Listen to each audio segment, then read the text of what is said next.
Assalamu alaikum, how you guys doing? So you heard the really sad, unfortunate news. Mufti Uthman, who ended up being confronted, and I think he was coming from the dentist, and the guy followed him, and he started using some profanities. Bro, you're a I got you. Want to junior Muslim dog? You want to I'm an infidel. What's up? You know, you think I'm scared of you? You think I'm scared of you? And then next thing you know, we find out, we see a picture, and the Shaykh got stabbed. So how did he get stabbed? We're going to be going over how he probably, the direction of the knife, how, and some good, the best is to avoid these situations, fighting someone with a knife. But we got some, me and Ali got something for you after this that you guys can go ahead and look at, and hopefully if you're in a life-threatening situation, you can use this technique. But Ali, this is Ali Kadokov, for those who watched our program before. Assalamu alaikum. Former professional fighter, retired. That's it. Yeah. Just imagine if you had some Jewish clergy, some Christian clergy, and they ended up being, if the role was reversed, if you had some crazy Muslim go and stab, let's say, some Christian clergy with a knife, why is the media silent on this?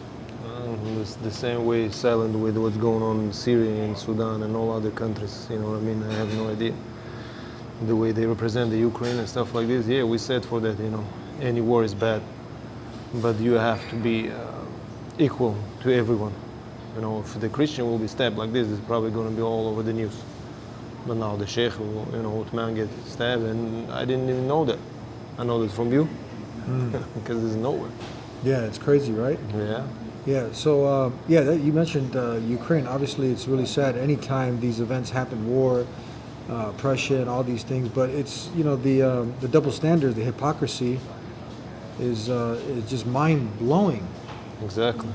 It's have to be equal both ways, So I guess that's the question. Where is the media on this? You have a person of the Islamic faith, a Muslim, one who has surrendered and submitted to one and only one God, who's out there, calling people to the way of Jesus, to the pure monotheism. What is it? Do you not like his tone, his message, what he's calling to? And now the guy gets all, in his face and goes on the attack with a knife, and the media is silent. So the question is, if this was Christian clergy, if this was any other religious clergyman, and now a Muslim would have done something crazy, which this would be unacceptable, would the media be covering it? Leave us in the comments below. Would they? And why aren't they covering it now? Exactly. Why isn't there a manhunt for this guy? A manhunt? I have no idea. Nobody even find the guy, right? I don't think so. Where's the manhunt? This should be all over the news. Exactly. And all right, so that's the question. What do you guys think? Leave in the comments below. Why is there not a manhunt for the guy who stabbed a Muslim clergyman, a mufti? And let's get into this video that we did showing how Mufti Uthman, how he possibly got stabbed. And how he possibly could defend himself. And how he could possibly, defend himself with this move that me and Ali Kadokov are about to get into. Hope you enjoy. Assalamu alaikum. So we're going to go over this knife defense. This looks like, the pictures you guys seen with Mufti Uthman getting stabbed. It looks like something like this, doesn't it?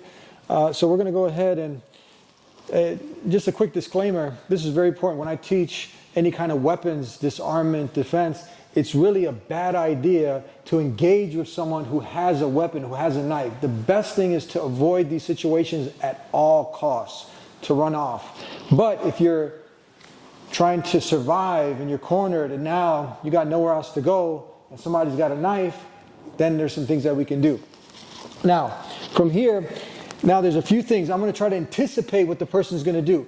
So either if they got a knife, they're going to be in this range here, right? If it's underhand, the person is going to be coming from here, somewhere like this. They're not going to be trying to stab you like this. If it's from here, then same thing. This is the kind of ranges that we're working with.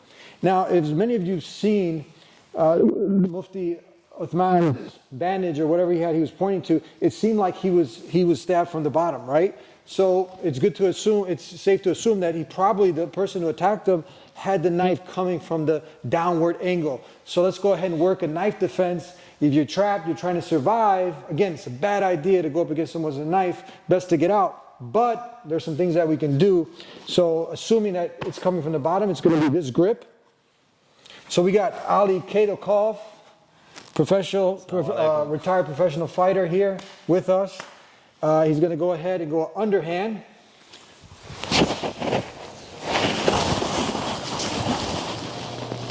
Okay, so the details are as follows. As you notice, from here, he's coming underhand. I'm going to go ahead and block. Yes. And I don't want him to pull the knife back. So notice my other hand as he comes in, yes, comes over. Because I don't want, if I'm just blocking here, he's going to come back again and strike with the knife. So I'm going to put both my hands in position. Boom. One to block the knife trying to penetrate. Okay. The other one is going to come over. And I'm going to pull him towards me and come around here. From here, this hand can grab the hair, can grab here by his jacket, okay? While my other hand is going to coming up to go ahead and have him give up, drop the knife, and then hopefully we can get out of this bad situation. Any advice you want to give coming up against a weapon? Run fast. Run fast, all right? Peace be with you. Assalamu alaikum.